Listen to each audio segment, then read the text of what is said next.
Hello everyone, this is Mr. Avila. Shout out to my Algebra 2 students getting ready for their final exam. Let's get started with some review questions here. Write a polynomial function whose graph has x-intercepts at x equals 5, x equals -1/5, and x equals -3.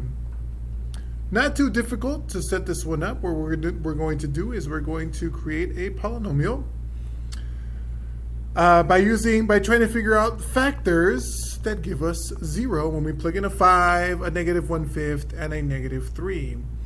One way, the 5 and the -3 are easy. We're going to write x minus 5. So that if I plug in a 5 into that, I get a 0. That's one of my x-intercepts. The other one, we're going to wait just a little bit. And the last one is going to be x plus 3. So we have two factors that if I plug in a 5, I get a 0 here. If I plug in a -3, I get a 0 here. Now for the -1/5, we could easily just do x plus 1/5. And that works. Technically, that works. Usually we won't write it that way. We'll write it in a linear form instead of having fractions. So we're going to write it as x minus 5 times 5x plus 1 and x plus 3.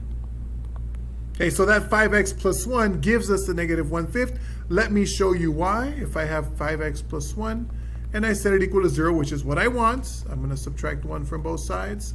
I'm going to get 5x is equal to -1, and then I divide both sides by 5. I end up with 5x equals equal to -1/5. X is equal to -1/5.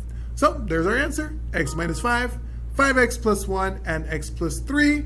To get the full credit, if you do that first one, you'll get most of the credit. Thanks everyone. See you in the next video.